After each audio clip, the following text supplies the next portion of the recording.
Laurent Bazin, bonjour. Bonjour. Vous entamez votre troisième rentrée sur RTL avec une nouveauté, vous changez d'horaire déjà, et d'émission, et vous êtes seul aux commandes, donc vous pouvez nous en dire plus? Sur la matinale d'RTL? Oui. Oui, c'est un gros défi, gros challenge de prendre la main tout seul, effectivement, mais tout seul aux commandes, mais pas tout seul, sur ce qui est le 20h de la radio, quoi, hein, puisque RTL, c'est la première matinale de France, donc c'est un peu, voilà.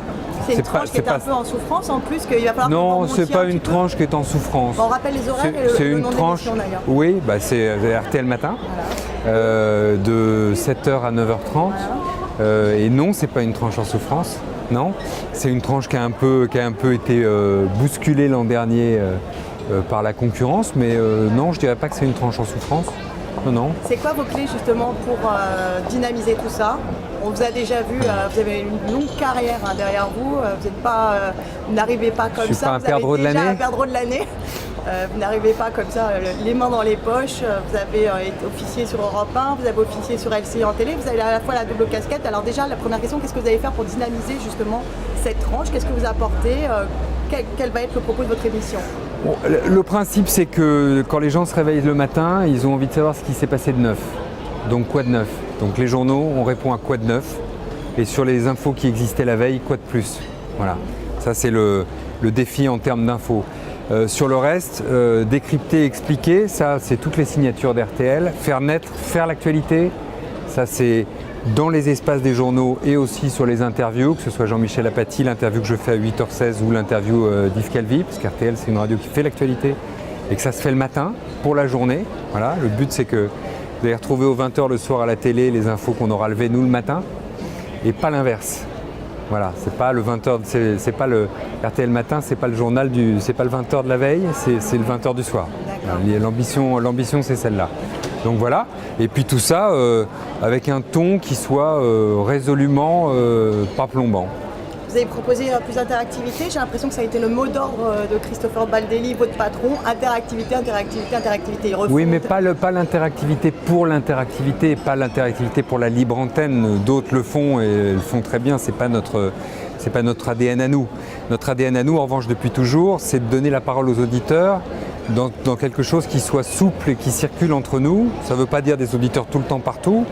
Ça veut dire que régulièrement dans la matinale, on peut prendre effectivement un auditeur au téléphone pour qu'il délivre, mais pour le coup, une info sur ce qu'est sa vie, c'est-à-dire sur ce qu'il connaît, parce que ce sont les experts de leur vie quotidienne, nos auditeurs. Donc ils sont tout à fait capables de nous corriger, de nous rectifier, de nous apporter une information supplémentaire, et ce qui sera une info pour les autres auditeurs, ceux qui écoutent. Donc tout ça fonctionne ensemble. Comme beaucoup d'animateurs et de journalistes sur RTL, vous avez fait un passage chez la concurrence. Quelles sont les différentes méthodes de travail? Qu'est-ce que vous trouvez ici? Oui, c'était un bref passage.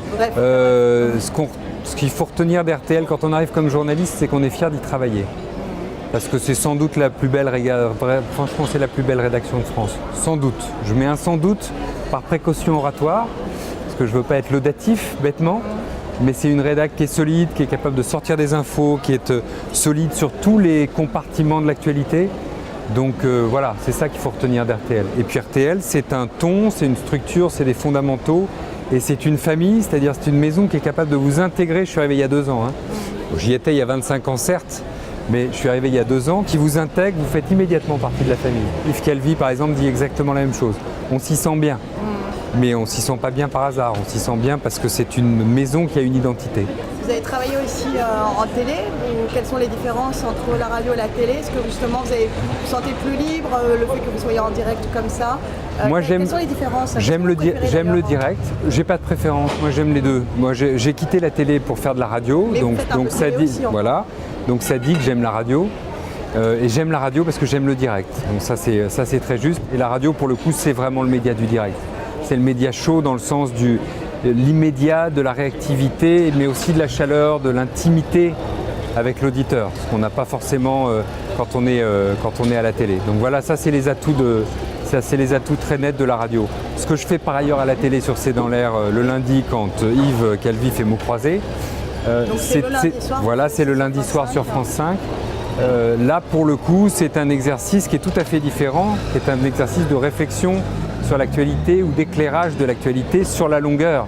Donc c'est 2 exercices qui n'ont rien à voir l'un avec l'autre, qui sont très complémentaires et qui pour le coup justifie qu'on allie la radio et la télé. Qu'est-ce que vous avez comme projet? Des projets d'écriture Oh là là, pour l'instant, j'ai sorti un petit bouquin au printemps dernier qui s'appelle Tous parano, avec un philosophe qui est aussi un ami qui s'appelle Pierre-Henri Tavoyot. Tous parano, pourquoi nous aimons tant les théories du complot? Demandez-vous pourquoi. Donc ça c'était mon projet éditorial, j'en ai pas de nouveau honnêtement, je pense que la matinale et C'est dans l'air le lundi vont suffire à mon bonheur pour cette année. C'est un peu le Mulder de RTL avec ce livre. Il est cité dans le livre effectivement X-Files. Ouais. D'accord. C'est cité. Bon, bah merci beaucoup. Merci à vous.